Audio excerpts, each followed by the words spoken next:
Welcome back to our channel. ఈరోజు మన video వచ్చేసి సమాసాల గురించి మాట్లాడుకుందాం. ఓకేనా. మనకి ప్రీవియస్గా వీడియోలో అలంకారాల గురించి అయిపోయింది, సందులు కూడా వీడియో చేయడం అయింది. లెసన్ వైజ్గా 6th నుంచి 10th క్లాస్ వరకు కవి పరిచయాలు, మొత్తం ఉన్న ర్యాపిడ్ రివిజన్స్ లాగా ప్రకృతి వికృతులు, పర్యాయ పదాలు క్లాసెస్ వైజ్గా చేసినాము. ర్యాపిడ్ రివిజన్ కూడా చేసాము.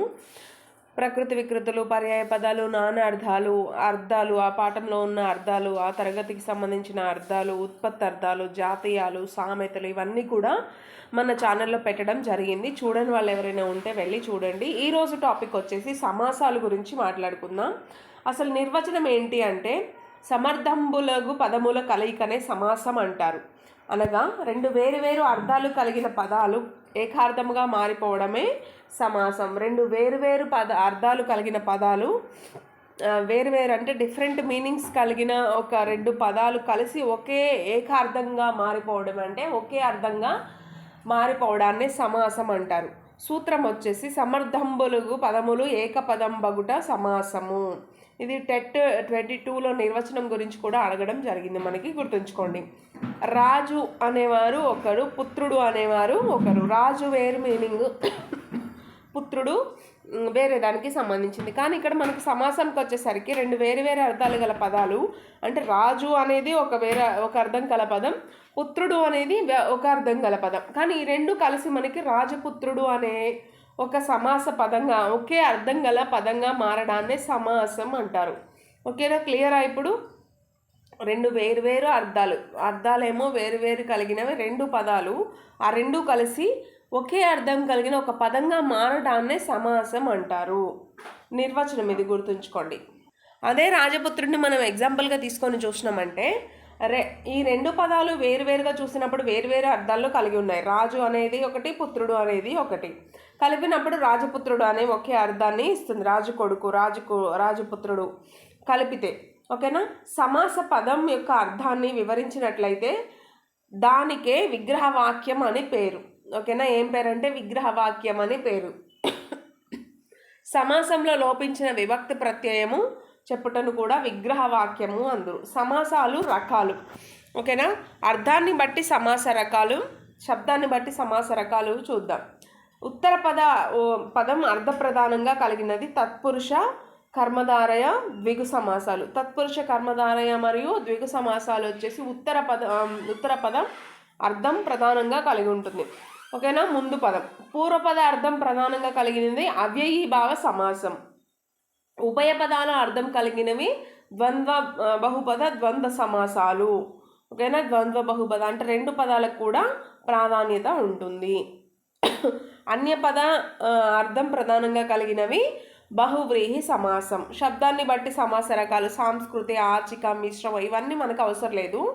ఓకేనా. ఇంతవరకు చదువుకుందాం. ఇప్పుడు అర్థాన్ని బట్టి సమాస రకాల్లో ఏమంటే తత్పురుష సమాసాలు చూద్దాం. ఇవి విభక్తుల సహాయంతో ఏర్పడతాయి. తెలుగులో మొత్తం 8 విభక్తులు ఉండగా 7 విభక్తులతోనే తత్పురుష సమాసాలు ఏర్పడతాయి. ఓకేనా. సంస్కృతం నుండి తెలుగులోకి ప్రవేశించిన తత్పురుష సమాసం నైతత్పురుష సమాసం. సంస్కృతం నుండి తెలుగులోకి వచ్చిన సమాసం ఏంటి అంటే నైతత్పురుష సమాసం. వీటికే వ్యధికరణ సమాసాలు అనే పేరు కూడా ఉంటుంది. దేనికంటే తత్పురుష సమాసాలకి. ప్రథమ తత్పురుష సమాసం చూద్దాం ఇప్పుడు. ఓకేనా. దేనికి ఏకదేశి సమాసం అని పేరు. ప్రథమ తత్పురుష సమాసంకి ఏకదేశి సమాసం అని పేరు ఉంది. ఓకేనా. ఇందులో సమాసములోని పూర్వపదాల విగ్రహవాక్యం చేయనప్పుడు తారుమారగును, షష్ఠిలో మారదు. ఇది ప్రథమ విభక్తి ప్రత్యయాలతో ఏర్పడుతుంది. డూము ఊలు ప్రథమ విభక్తి, చేతన్ చేన్ తొడంతోన్, నిన్నులన్ కూర్చి గురించి, యొక్క యోన్ యొక్క లోన్ లోపలన్ ఇవన్నీ ఉన్నాయి కదా మనకి విభక్తులు. అందులో ప్రథమ విభక్తి ప్రత్యయాలతో ఏర్పడే సమాసం వచ్చేసి ప్రథమ తత్పురుష సమాసం. మధ్యాహ్నం అహనము యొక్క మధ్య భాగము, అహనము మధ్య భాగము ప్రథమ తత్పురుష సమాసం. యొక్క అంటే మళ్ళీ సమాసం మారిపోతుంది, షష్ఠి తత్పురుష అవుతుంది. పూర్వకాలం కాలము పూర్వభాగం, ప్రథమ తత్పురుష. ఓకేనా. ద్వితీయ తత్పురుష వచ్చేసి నిన్ నున్ లన్ కూర్చి గురించి. ద్వితీయ విభక్తి విద్యార్థి, విద్యను అర్థించువాడు విద్యార్థి. నువ్వు అన్నారు, ఇక్కడ నువ్వు వచ్చింది కాబట్టి మనం విభక్తిని గుర్తుంచుకోవాలి. నువ్వు అనేది ద్వితీయ తత్పురుష సమాసం, ద్వితీయ విభక్తి అనేసి. ఓకేనా. జలధరం జలమును ధరించున్నది. సహాయ నిరాకరణ సహాయమును నిరాకరించుట. గొంతు నొక్కేయడం గొంతును నొక్కేయడం. నెల తాల్పు నెలను తాల్చిన వాడు. ఓకేనా. ఇవన్నీ ద్వితీయ తత్పురుషాలు నిన్నులను కూర్చి గురించి. నెక్స్ట్ తృతీయ తత్పురుష వచ్చేసి చేతన్ చేన్ తోడంతోన్. తృతీయ తత్పురుషాల విభక్తులు చేతన్ చేన్ తోడంతోన్. గుణహీనుడు గుణము చేతహీనుడు. ఓకేనా, గుర్తుంచుకోండి. దయా హృదయం దయతో నిండిన హృదయం. వయోవృద్ధుడు వయస్సు చేత వృద్ధుడు. చే అనేది వచ్చింది కాబట్టి మనం తృతీయ తత్పురుషగా గుర్తుంచుకోవాలి. అధికార దర్పం అధికారం చేత దర్పం. చే వచ్చింది కాబట్టి తృతీయ తత్పురుష సమాసంగా గుర్తుంచుకోవాలి. మనకి ఫస్ట్ ప్రథమ విభక్తి అంటే డూమూవులు ప్రథమ విభక్తి. ఇక డూమూవులు ప్రథమ విభక్తి. నిన్నులను కూర్చి గురించి ద్వితీయ విభక్తి. చేతన్ చేన్ తోడంతోన్ తృతీయ విభక్తి. ఇట్లా చూసుకోవాలి. తృతీయ విభక్తిలోనే మళ్ళీ ఒక ఎగ్జాంపుల్స్. ప్రాణ సమానుడు ప్రాణముతో సమానమైన వాడు. కనకాభిషేకము కనకముతో అభిషేకము. వయోవృద్ధుడు సమాసానికి విగ్రహవాక్యం రాయండి అని మనకు ఒక క్వశ్చన్. ఇది TRT 2017లో క్వశ్చన్. వయస్సు చేత వృద్ధుడు తృతీయ తత్పురుష సమాసం. ఓకేనా. నెక్స్ట్ చతుర్థి తత్పురుష సమాసం వచ్చేసి చతుర్థి విభక్తి సహాయంతో ఏర్పడింది. కొరకున్ ఖై గురుదక్షిణ గురువు కొరకు దక్షిణ. సభాభవనం సభ కొరకు భవనం. తిండి గింజలు తిండి కొరకు గింజలు. దూడగడ్డి దూడ కొరకు గడ్డి. భూమి శిస్సు భూమి కొరకు శిస్సు. పొట్టకూడు పొట్ట కొరకు కూడు. ఇవన్నీ కూడా మనకి చతుర్థి విభక్తి సమాసం కిందకి చతుర్థి తత్పురుష సమాసం కిందకి రావడం జరుగుతుంది. ఓకేనా. అవి మనం విడదీసినప్పుడు మామూలుగా సమాసంగా రాసేటప్పుడు నిన్నులను కూర్చి గురించి కొరగొను కై చేతన్ చేన్ తొడంతో యొక్క యోన్ లోపల ఇవన్నీ వీటిని పట్టి మనం సమాసాన్ని గుర్తుపట్టవచ్చు. ఓకేనా. పంచమి విభక్తి పంచమి తత్పురుష.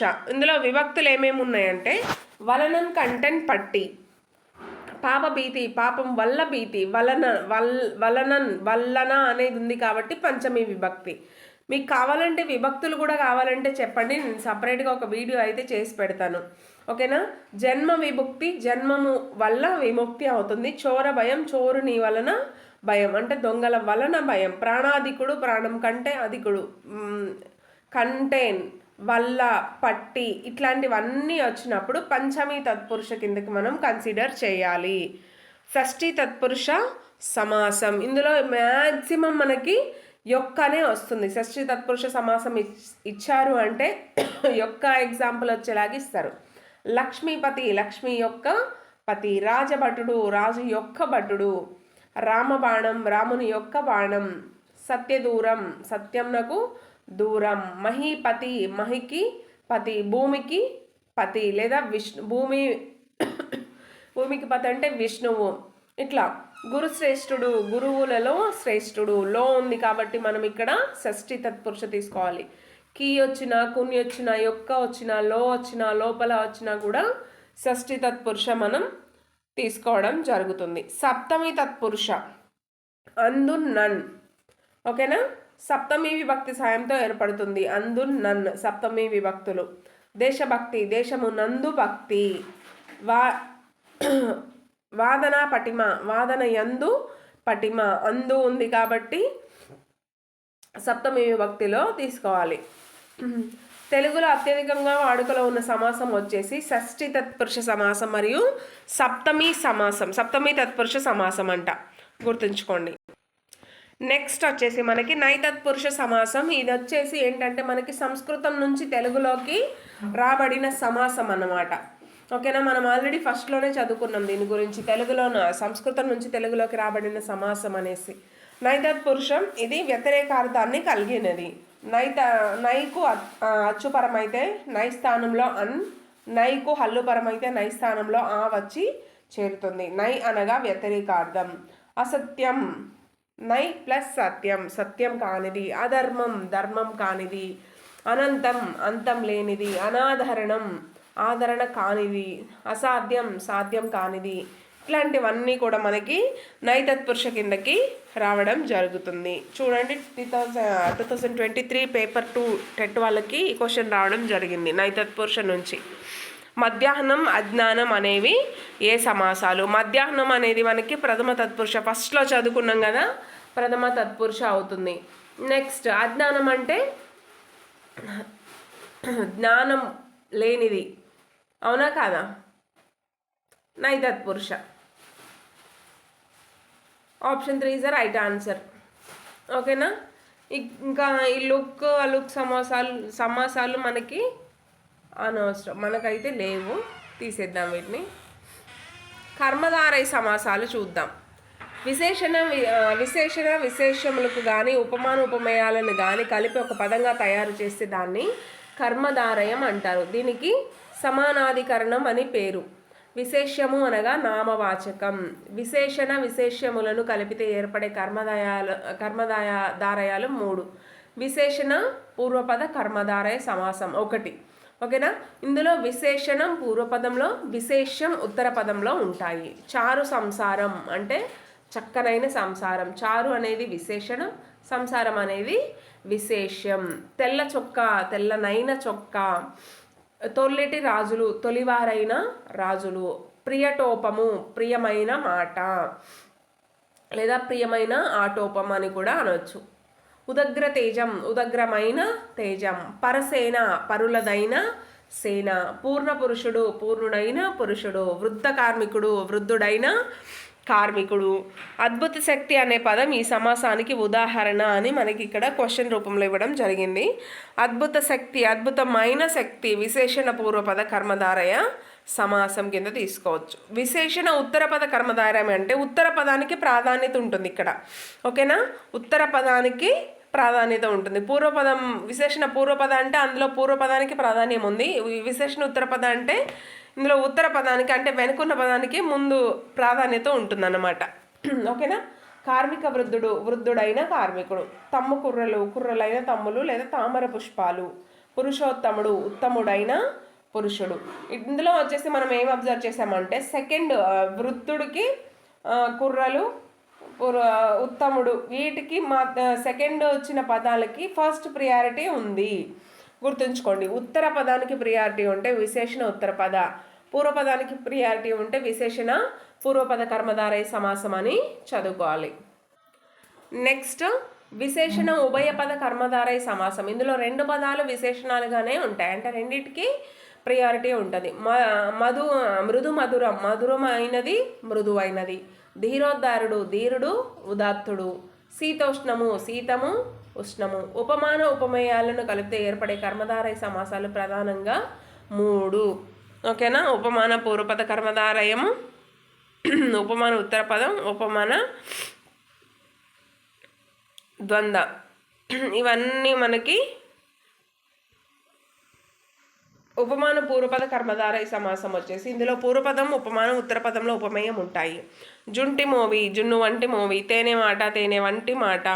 కాకి నలుపు కాకి వంటి నలుపు. చిగురు కేలు చిగురు వంటి కేలు, అంటే కేలు మీన్స్ చేయి అనే మీనింగ్ అనమాట. మేఘశ్యాముడు మేఘము వంటి శ్యాముడు. ఉత్తర పదకు ఎగ్జాంపుల్స్ వచ్చేసి తనువు లత వంటి తనువు. చరణ కమలాలు కమలములు వంటి చరణాలు. ముఖారవిందము అరవిందము వంటి ముఖము. ఓకేనా? నెక్స్ట్ రూపక సమాసం. ఉపమేయం ఉపమానాలకు అభేదం చెప్పడమే రూపక సమాసం అవుతుంది. దీనికి అవధారణ పూర్వపద కర్మధారయ సమాసం. ఇందులో ఉపమాన ఉపమేయాలకు అభేదం చెప్పబడింది. ఓకేనా? విద్యాధనం విద్య అనడి అనడి అనే పదం వచ్చింది సమాసం విడదీస్తున్నప్పుడు అంటే కనుక అది మనకి రూపక సమాసం అవుతుంది. విద్యాధనం విద్య అనడి ధనం. దయాభరణం దయ అనడి ఆభరణం. కృపారసం కృప అనడి రసం. కీర్తి కన్యక కీర్తి అనడి కన్యక. జ్ఞానజ్యోతి జ్ఞానం అనడి జ్యోతి. మత పిశాచి మతం అనడి పిశాచి. సంసార సాగరం సంసారం అనడి సాగరం. విద్యాగంధం విదయ అనడి గంధం. ఓకేనా, గుర్తుంచుకో. ఇది మ్యాక్సిమం రాకపోవచ్చు రూపక సమాసం, కాకపోతే గుర్తుంచుకోండి. సంభావన పూర్వపద కర్మధారయ సమాసం. ఇందులో పేర్లకి సంబంధించిన ఏమైనా వస్తే మాత్రం అది మనకి సంభావన పూర్వపద కర్మధారయం అవుతుంది. ఇందులో పూర్వపదం నామవాచకమై ఉంటుంది. నామవాచకం కంపల్సరీ నామవాచకం ఉంటే అది సంభావన పూర్వపద కర్మధారయ సమాసం అవుతుంది. భద్రాచలం, భద్ర అనే పేరు గల ఆచలం. పాలమూరు జిల్లా, పాలమూరు అనే పేరు గల జిల్లా. సరళ సాగరం, సరళ అనే పేరు గల సాగరం. మన్యం కొండ, మన్యం అనే పేరు గల కొండ. అశ్వత్థ వృక్షం, అశ్వత్థం అనే పేరు గల వృక్షం. పేరు వచ్చింది అంటే సంజ్ఞానామవాచకమై ఉంటుంది. పేరు వచ్చింది అంటే మనకది సంభావన పూర్వపద కర్మధారయ సమాసం. తెలంగాణ రాష్ట్రం, తెలంగాణ అనే పేరు గల రాష్ట్రం. పేరు నామవాచకం వచ్చింది అంటే అది మనకి కంపల్సరీ ఏమవుతుంది అంటే సంభావన పూర్వపద కర్మధారయ సమాసం అని బ్లైండ్గా గుర్తుంచుకోండి. ఓకేనా. ద్విగు సమాసం, ద్విగు సమాసం చూద్దాం. ఇది కూడా మనకి చాలా ఇంపార్టెంట్. పూర్వపదం సంఖ్యానామవాచకం అయితే ఆ సమాసం ద్విగు సమాసం అవుతుంది. పూర్వపదం సంఖ్యానామవాచకం అంటే సంఖ్య కలిగి ఉండాలి. సంఖ్యానామవాచకం అంటే సంఖ్య నంబర్తో కలిగి ఉంటే అది మనకి ద్విగు సమాసం అవుతుంది. అష్టదిగ్గజాలు, 8 అనే సంఖ్య గల దిగ్గజాలు. 10 ఎకరాలు, 10 అనే సంఖ్య గల ఎకరాలు. పంచపాండవులు, 5 అనే సంఖ్య గల పాండవులు. త్రికరణాలు, 3 అనే సంఖ్య గల కరణాలు. ఇవన్నీ చూసుకోండి. ముల్లోకాలు కానీ, 10 ఎకరాలు, షట్చక్రవర్తులు, పంచపాండవులు, ఇవన్నీ కూడా మనకి సంఖ్యానామవాచకం కలిగి ఉంది. సో దట్ మనం దీన్ని ద్విగు సమాసం కింద కన్సిడర్ చేసుకోవాలి. నవ విధాలు సమాసం ఏంటి అని అడిగారు 2017 టెట్లో. సో ఇక్కడ నవ విధాలు, నవ అనేది 9 అనే సంఖ్య వచ్చింది కాబట్టి ద్విగు సమాసం కింద మనం తీసుకోవాలి. Option 4 is the right answer. Next బహువ్రీహి సమాసం. బహువ్రీహి సమాసం అంటే అన్య పదార్థం ప్రధానంగా కలిగిన సమాసం. బహువ్రీహి సమాసం అనగా సమాస పదములలో ఉండే 2 పదాల యొక్క అర్థాలు కాకుండా వేరే అర్థం రావడం. ఓకేనా. సమాసంలో ఉండే 2 పదాల అర్థాలు కాకుండా వేరే అర్థం వచ్చి చేరుతుంది అన్నమాట. బహువ్రీహి సమాసంలో సమాస కార్యం అవసానంలో జరుగుతుంది, అంటే చివర్లో జరుగుతుంది. కలది, కలవాడు అనే పదాలు మనకి ఇందులో వచ్చి చేరడం మనం గమనించవచ్చు. ఆజానుబాహుడు, జానువుల వరకు బాహువులు కలవాడు, అందగాడు. ఓకేనా. అంటే జానువుల వరకు బాహువులు అంటే మోకాళ్ళ వరకు చేతులు కలవాడు, అంటే పొడుగు చేతులు కలిగిన వారు. పొడుగు చేతులు ఎవరికి ఉంటాయంటే పొడుగ్గా ఉన్న పర్సన్కే ఉంటాయి. అంటే ఆజానుబాహుడు అంటే జానువుల వరకు బాహువు కలవాడు, నథింగ్ బట్ అందగాడు. మోకాళ్ళు, జానువులు అంటే మోకాళ్ళు, బాహువులు అంటే మనం చేతుల కింద కన్సిడర్ చేసుకోవాలి. ముక్కంటి, 3 కన్నుల కలవాడు శివుడు. ముక్కంటి అంటే 3 అనే సంఖ్య గల కళ్ళు అంటే మళ్ళీ మనకు అది వేరే సమాసం అవుతుంది, ద్విగు సమాసం అవుతుంది. గుర్తుంచుకోండి. ముక్కంటి, 3 కన్నుల కలవాడు, కలవాడు, కలది అనేది వస్తే మాత్రం మనకి అది బహువ్రీహి సమాసం అవుతుంది. అదే ఒకవేళ ద్విగు సమాసం కింద రావాలి అంటే నంబర్ ఉండాలి. పంచపాండవులు ఇట్లాంటి నంబర్స్ ఉంటే మాత్రం ద్విగు సమాసం కింద తీసుకుంటాం. కలది, కలవాడు అనే దానిగా విడదీయాల్సి వస్తే మాత్రం బహువ్రీహి సమాసం తీసుకోవాలి. ముక్కంటి, 3 కన్నులు కలవాడు శివుడు. ఓకేనా. గరుడ వాహనుడు, గరుత్మంతుని వాహనంగా కలవాడు విష్ణువు. చతుర్ముఖుడు, 4 ముఖాలు కలవాడు బ్రహ్మ. చతుర్ముఖుడు, 4 ముఖాలు కలవాడు బ్రహ్మ అన్నాం కదా. అదే ఇన్కేస్ మనకి చతుర్ముఖం అని కనిపిస్తే 4 ముఖాలు, 4 అనే సంఖ్య గల ముఖాలు అని అనొచ్చు. అప్పుడు మనకి అది ద్విగు సమాసం అవుతుంది. కానీ ఇక్కడ చతుర్ముఖుడు అన్నారు కాబట్టి 4 ముఖములు కలవాడు అని మనం రాయాలి. పద్మాక్షి, పద్మము వంటి కన్నులు కలిగినది స్త్రీ, అంటే తామర వంటి కన్నులు కలిగింది. పెద్ద పెద్ద కళ్ళు ఉన్న వాళ్ళను అట్లా అంటారు అనమాట. నీలవేణి, నీలమైన వేణి, నల్లనైన జడ కలిగినది స్త్రీ. ఓకేనా. మృగనేత్రి, మృగం వంటి కన్నులు కలది స్త్రీ. రాజవదన, రాజు వంటి ముఖం కలిగినది స్త్రీ. అంటే రాజు అంటే ఇక్కడ మనకి కింగ్ కాదు, చంద్రుడు. చంద్రుడు వంటి ముఖము అంటే గుండ్రంగా మొహం కలిగి ఉన్న వాళ్ళని రాజవదన అంటారు. నెక్స్ట్ దశకంఠుడు, 10 తలలు కలవాడు రావణుడు. అదే దశకంఠం అంటే 10 అనే సంఖ్య గల తలలు అని అనొచ్చు. అప్పుడు ద్విగు సమాసం అవుతుంది. ఇక్కడ మనకు దశకంఠుడు అన్నాం కాబట్టి నా 10 తలలు కలవాడు రావణుడు అని తీసుకోవాలి, బహువ్రీహి సమాసం. ఓకేనా. త్రినేత్రుడు 3 కన్నులు కలవాడు శివుడు. బాల వ్యాకరణంలోని కొన్ని ఉదాహరణలు తీసుకుందాం. నలువ 4 వాయులు కలవాడు అంటే ముఖములు. పలువ అంటే 10 వాయులు కలవాడు రావణ బ్రహ్మ. వాయలు అంటే ఇక్కడ మనకి ముఖము అనేది తీసుకోవాలి. చక్రమును పాణియందు కలవాడు విష్ణువు. మోటవరి మోటను బరువుగా కలిగినది ఎద్దు, మూపురాన్ని. మోట అంటే మూపురం, ఎద్దు పైన ఉంటుంది కదా అది. కడలి రాజుకు కుమార్తెగా కలిగినది లక్ష్మీదేవి. అలరు మేను అందమైన మేను కలిగినది స్త్రీ. విరులు వంటి మేను కలిగినది స్త్రీ. ఓకేనా.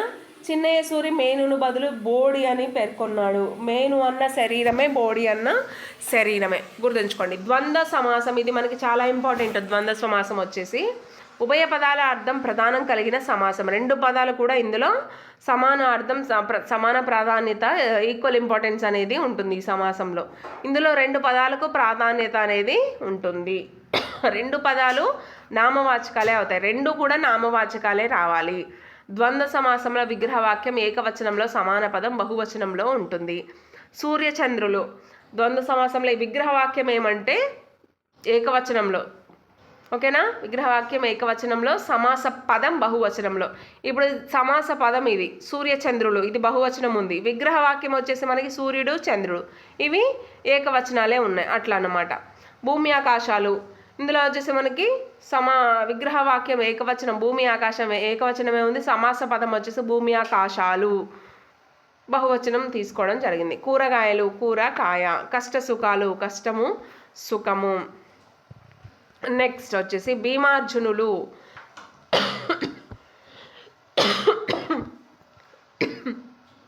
భీముడు అర్జునుడు. ఆటపాటలు ఆట పాట. న్యాయాన్యాయాలు న్యాయం అన్యాయం. నిరాశ నిస్పృహలు నిరాశ నిస్పృహ. చిన్న పెద్దలు చిన్న పెద్ద. బహుపద ద్వంద్వ అంటే ఇది మనకి ఎప్పుడు రాలేదు, అవసరం లేదనుకుంటున్నా. ఓకేనా. మనోవాక్కాయంలో మనస్సు వాక్కు కాయం అంటే 2 కంటే ఎక్కువ పదాలు వస్తాయన్నమాట. రామ లక్ష్మణ భరత శత్రుఘ్నులు. రాముడు లక్ష్మణుడు భరతుడు శత్రుఘ్నుడు. దినవార పక్ష మాసపత్రిక, దినపత్రిక వారపత్రిక పక్షపత్రిక మాసపత్రిక. ఓకేనా. ఇట్లాంటివన్నీ ఇవన్నీ ఇక మనకి ఇక్కడతో క్లోజ్. మిగతా సమాసాలన్నీ మనకి అవసరం లేదు. ఇంకా ఏ టాపిక్ కావాలి అనుకుంటున్నారో కామెంట్ సెక్షన్లో కామెంట్ చేయండి. ఆ వీడియో నేను నెక్స్ట్ ప్లే చేసి పెడతాను. Thank you for watching.